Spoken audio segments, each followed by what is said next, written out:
Hi అండి. ఊరు నుంచి మా అమ్మ వాళ్ళు వచ్చారని చెప్పాను కదా, ఇంక వాళ్ళ కోసం అయితే నేను ఉల్లిగడ్డలు అయితే వేసానండి. ఇంకా మినపరుబ్బులు, ఆనియన్, పచ్చిమిర్చి, కరివేపాకు, జీలకర్ర వేసి బాగా కలిపి ఉంచి పక్కన అయితే పెట్టుకోవాలండి. మినపరుబ్బులో ఆల్రెడీ నేను ఉప్పు ముందుగానే వేసాను కనుక ఎప్పుడైతే చూపెట్టలేదు.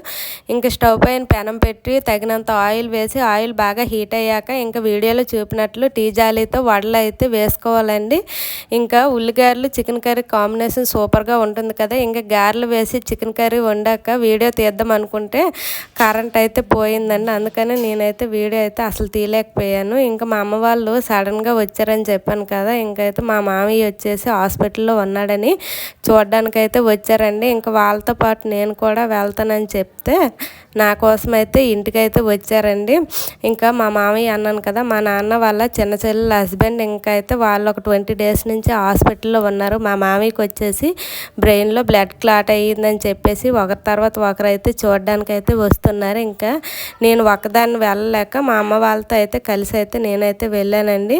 ఇంకా ఉల్లిగడ్డలు చికెన్ కర్రీ కాంబినేషన్ మీలో ఎంతమందికి ఇష్టమో తప్పకుండా కామెంట్ చేయండి.